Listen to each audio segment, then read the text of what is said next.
कार्यक्रम के इस भाग में हम बात करना चाहेंगे उन लोगों की जो इस कोरोना काल के अंदर, इस महामारी के काल के अंदर भी आगे बढ़कर मानवता का पुनीत कार्य कर रहे हैं। वो तो हम मंसूर में देख रहे हैं कि कई लोग जिनसे उम्मीद नहीं थी वो मुनाफाखोरी कर रहे हैं और चीजों की कालाबाजारी कर रहे हैं। ऐसे में ऐसे लोग दिल को सुकून देते हैं जो आगे बढ़कर मानवता का काम कर रहे हैं और समाज को एक दिशा दे रहे हैं, संदेश दे रहे हैं। हम बात कर रहे हैं किटियानी कॉलोनी में रहने वाले गोड़ परिवार की। इस वक्त हम उसी फैमिली के अंदर बैठे हुए हैं और आपने अभी जो विजुअल देखे दवाई के, ये वो काम कर रहे हैं जो शायद बड़े बड़े धन्ना सेठ भी नहीं कर पा रहे हैं। आप मिलकर परिवार के साथ में सभी सदस्य हैं, आप जैसे छोटे सदस्य भी हैं, बड़े सदस्य भी हैं, मिलकर इस कोरोना किट को बना रहे हैं और फिर प्रशासन को आप ले जाकर सौंप रहे हैं। और ये दवाई वो दवाई है जो कोरोना से ग्रसित व्यक्ति के लिए अमृत का काम करती है। आइए बात करते हैं हम इस परिवार से जो पूरे दिलो जान से इस काम में जुटे हुए। आशीष जी, हमारे कार्यक्रम में स्वागत है और हम आपको बहुत बहुत धन्यवाद देते हैं कि आपने इस मानवता के पुनीत कार्य को अपने हाथ में लिया है। कैसे शुरुआत हुई इस काम की? इस कार्यक्रम की शुरुआत सर ऐसे हुई कि मुझे जानकारी मिली थी कि इंटीरियर, माइक्रो इंटीरियर में लोगों को दवाई नहीं मिल पा रही है। जैसे मुझे ऋषभ जी गुप्ता द्वारा भी मुझे एक पेम्पलेट प्राप्त हुआ कि ये वाली दवाइयाँ आप अवेलेबल करा देंगे तो बहुत अच्छा रहेगा। तो मैंने फिर मार्केट में तलाश करी, दवाइयाँ बहुत सारी अच्छी कंपनी की शॉर्ट चल रही थी। तो जैसे तैसे उन लोगों को अलग अलग जगह से कलेक्ट करने के बाद घर में अभी लॉकडाउन लगा हुआ है और सभी जने घर में ही थे। तो मैंने कहा क्यों ना ये कार्य घर में ही करा जाए। तो घर में सभी मेरे परिवार के सदस्य, मेरी सिस्टर, उन्होंने काट के पैक करा और जैसे जैसे पैक होते गए, लिफाफे के अंदर पैक होते गए, जैसे ये पड़ी हुई थैलियाँ वगैरह सब, और इन लोगों ने पैक करा। चेक करने का काम मेरा था, लिफाफे पे लिखने का काम मेरा है। जैसे ये लिख रखा है सुबह शाम 5 दिन तक बुखार होने पर लेना है, पैरासीटामोल 500 mg है। जो गाइडलाइन गवर्नमेंट गाइडलाइन है उसके आधार पे जो हमको पेम्पलेट दिया गया था स्टेट गवर्नमेंट, सेंट्रल गवर्नमेंट का, उस आधार पे ये सारी दवाइयाँ हमने कंप्लीट करी है। इसमें 7 गोलियों का पूरा वो है, 7 तरह की गोलियाँ हैं और इसको पूरा हम लिफाफे के अंदर पैक करके व्यवस्थित, ताकि कोई अनपढ़ मरीज हो उसको भी लेने में दिक्कत नहीं जाए, इस ढंग से पैक करके प्रदान करी है हमने ऋषभ जी गुप्ता जी को। और आगे भी हमारा प्रयास है कि हम तो बहुत नन्हे से वो हैं दवा बाजार के। बाकी हमारे पिताजी के समय मैंने बहुत क्राइसिस देखी थी दवाई की। उनको कार्सिनोमा था, कैंसर था, और उस समय दवाई इंटास कंपनी की आती थी और कुछ 1-2 कंपनी की आती थी। तो उस इतनी महंगी और ऐसी आती थी और यहाँ अवेलेबल भी नहीं हो पाती थी। कुछ ही मेडिकल थे जो अवेलेबल कराते थे। तो मैंने बहुत क्राइसिस देखी और अभी मुझे जैसे पता चला, और मैं 98 से इस फार्मा फील्ड में हूँ, तो मैंने बहुत उतार चढ़ाव देखे और सभी तरह के माहौल देखे हैं, अच्छे बुरे। तो मेरे को लगा कि लोग कोई खाद्यान्न दान कर रहा है, कोई पानी की बोतल दान कर रहा है, कोई क्या कर रहा है, सब अपने अपने स्तर पर सेवा कर रहे हैं। और आज की कंडीशन में मैंने एक व्यक्ति ऐसा देखा जो मैं नाम नहीं बताना चाहूँगा उसका। उस व्यक्ति के पास करोड़ों रुपया था। उसने कहा कि एक इंजेक्शन नहीं मिल रहा है मुझे, डॉक्टर ने इंदौर में कहा है। उस इंजेक्शन को कितने भी रुपए में मिले, 2 लाख, 5 लाख, 10 लाख, 20 लाख, कहीं से भी अरेंज हो जाए मुझे दे दीजिए। काफ़ी अधिकारियों से बात करी, काफ़ी ड्रग इंस्पेक्टरों से बात करी, वो इंजेक्शन नहीं मिल पाया और उसका करोड़ों रुपया यहीं रह गया और वो व्यक्ति नहीं बच पाया। तो इन सभी चीज़ों से मैंने प्रेरणा ली कि पैसा बहुत कुछ है, बाकी सब कुछ नहीं है। पैसा होना चाहिए, अच्छी बात है, पैसे के लिए काम करना चाहिए, अच्छा बात है। बाकी ये राष्ट्रीय आपदा का समय है, इसके अंदर अपन पैसा को नहीं देखते हुए मानव हित की तरफ कुछ ध्यान देते हुए कुछ कार्य करना चाहिए, ताकि अपने को कोई पुण्य लाभ अर्जित हो सके। इसलिए मैंने अधिकारियों से, मंदसौर के अधिकारियों से, सभी से प्रेरणा लेकर इस कार्य का शुभारंभ किया और आपके समक्ष ये सब चीज़ें प्रस्तुत हैं। तो लगभग कितने समय से आप इस पुनीत कार्य में जुटे हुए हैं?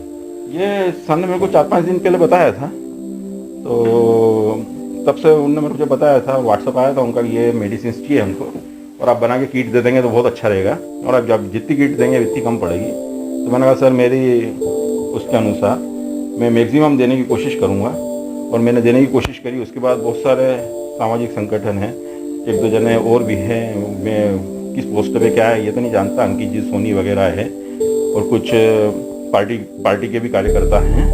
उन लोगों ने भी कहा है कि हमको भी बनाना है, तो उनको भी मेडिसिन प्रोवाइड करवा रहा हूँ। उन्होंने कहा मेडिसिन हमें दे दीजिए, हमें मिल नहीं पाई थोड़ी बहुत मेडिसिन, तो उनको मेडिसिन दे रहा हूँ। वो भी 1,000 किट दे रहे हैं, और अब ग्राम पंचायत, ग्राम सचिवों के माध्यम से भी ये किट बाजार से उपलब्ध करके वो लोग ले जा रहे हैं और गाँव में बांट रहे हैं।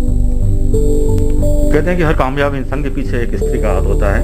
स्वाभाविक सी बात है कि इतना बड़ा काम कर रहे हैं तो आपकी जो उनका बहुत ज़्यादा सहयोग मिला होगा। बच्चों का सहयोग भी बड़ा अनुकरणीय है। यहाँ पर आप देखते छोटा सा बच्चा है, गुड़िया है, ये सब मिलकर अपने पापा के काम में हाथ बटा रहे हैं। पापा के काम में नहीं, समाज के काम में हाथ बटा रहे हैं। मैडम, इस काम करने के पीछे आपकी भावना क्या रही? तो मैं वर्किंग वुमन हूँ, MLB में पढ़ाती हूँ, पर अभी लॉकडाउन चल रहा है और ये अपन पेपर में भी पढ़ रहे हैं और न्यूज़ भी देख रहे हैं, यहाँ का भी देख रहे हैं। बहुत गरीब परिवार है, तो ये आए, इन्होंने कहा कि अपन को कुछ सेवा देना चाहिए।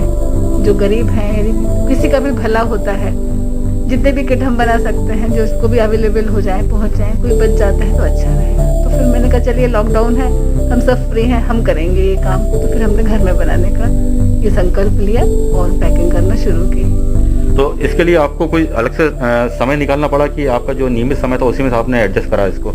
हमने हाँ थोड़ा तो निकालना पड़ा, पर अभी चूंकि लॉकडाउन है, अभी कहीं जाना आना भी नहीं है, तो फ्री थे तो हो गया। उसमें स्कूल में नहीं जाना है, अभी कोई विशेष काम भी नहीं है। दिल को कितना सुकून मिल रहा है इस काम करने के बाद में आपको? बहुत अच्छा लग रहा है, बहुत ही आत्मिक शांति, मानसिक शांति मिल रही है।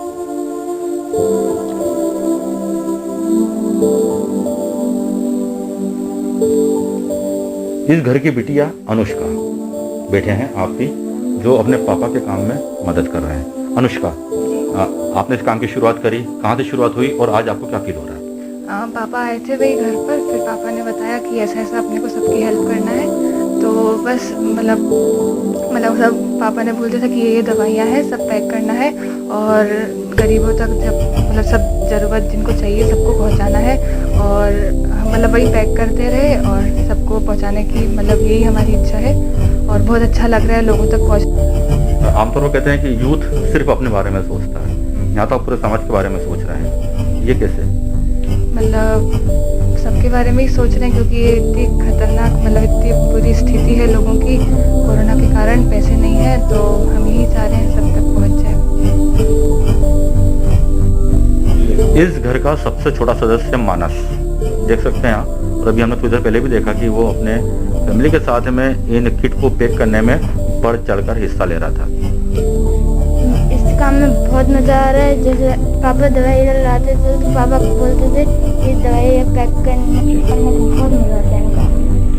और एक भी पापा दौड़ के काम कराते हैं, पापा ऊपर से नीचे बुलाते हैं, अच्छा लगता है। दवाइयाँ ऊपर पड़ी रहती है, ऊपर से नीचे बुलवाता है, दो ले जाता है, लेके आता है जी, इसको अच्छा लगता है, बहुत अच्छा लगता है। तो कुल मिला के आपने इस बोर्ड फैमिली को देखा, आपने जो आज मंसूर की गेट आईकॉन की तरफ उभर के सामने आई है कोरोना काल में, जहाँ हम सिर्फ अपने और अपने परिवार के बारे में नहीं सोच पा रहे हैं, उससे आगे कुछ नहीं सोच पा रहे हैं, ऐसे में आपने समाज के लिए सोचने का काम किया और काम करके ये कोरोना किट जो कि बहुत ही महत्वपूर्ण होती है इस बीमारी के अंदर, बनाकर आप लोगों तक पहुंचा रहे हैं। बहुत बहुत धन्यवाद सर आपको और हम तो ये फैमिली को ये कहना चाहेंगे कि बीमारी ये त्रासदी, ये हिंदुस्तान की संस्कृति, हिंदुस्तान का जो माहौल है, विभिन्न धर्म के लोग रहते हैं, सभी आध्यात्मिक है, सभी पूजा पाठी है, तो भगवान सभी की सुने और इस बीमारी से हमको मुक्ति दिलाए और हम वापस पूर्ण रूप से वैसी जिंदगी जिए जैसी आज से 2-3 साल पहले जीते थे, कि गर्मी के दिन है, बच्चों को आइसक्रीम खिलाने ले जा रहे हैं, गन्ने का रस पिलाने ले जा रहे हैं, हर व्यक्ति, बच्चे मामा के जाते थे, नाना के जाते थे, बहुत इंजॉय खुशी करते थे। इस बीमारी से आजकल ऐसा घृणित टाइप की बीमारी है कि इसमें अगर किसी व्यक्ति को इन्फेक्शन भी हो जाता है तो उसके घर का व्यक्ति उसके पास नहीं जा पाता है। तो भगवान श्री पशुपतिनाथ परमेश्वर से, आपके स्नेह से, सभी से यही कामना है मेरी कि ये बीमारी से जल्द से जल्द मुक्ति मिले और हम सब बिल्कुल पहले जैसी जिंदगी जिए। पशुपतिनाथ महादेव।